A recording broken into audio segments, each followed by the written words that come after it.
السلام عليكم ورحمة الله وبركاته.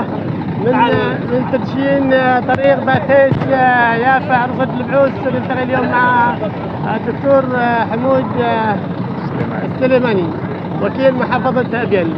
وكيل محمود، كم تم إنجاز كيلومترات من طريق باتيس رصد ومن هم الداعمين لها؟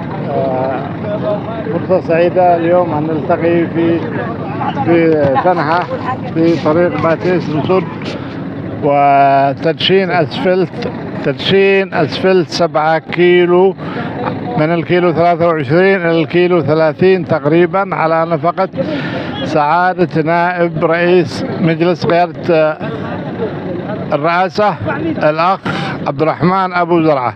ونحن في هذه المناسبة ننقل تحياتنا وشكرنا له على اهتمامه بهذا الطريق الاستراتيجي الذي انتظرته يافع لسنوات طويلة، ونحن متابعين اهتمامه ومتابعته في استكمال طريق باتيس رصد. ونأمل من قيادتنا السياسية ممثلة بالأخ رشاد العليمي والأخ أبو زرعة أن يستكملوا أو يستمروا في التواصل مع الحكومة القطرية ممثلة بالأمير تميم حفظه الله أن باستعادة تمويل الطريق الاستراتيجي الهام طريق باتيس رصد مع ربال البعوث. وشكرا لكم.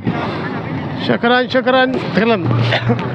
شكرا. معكم الإعلامي حسين الشبحي من أبين منطقة باتيس. شكرا لكم.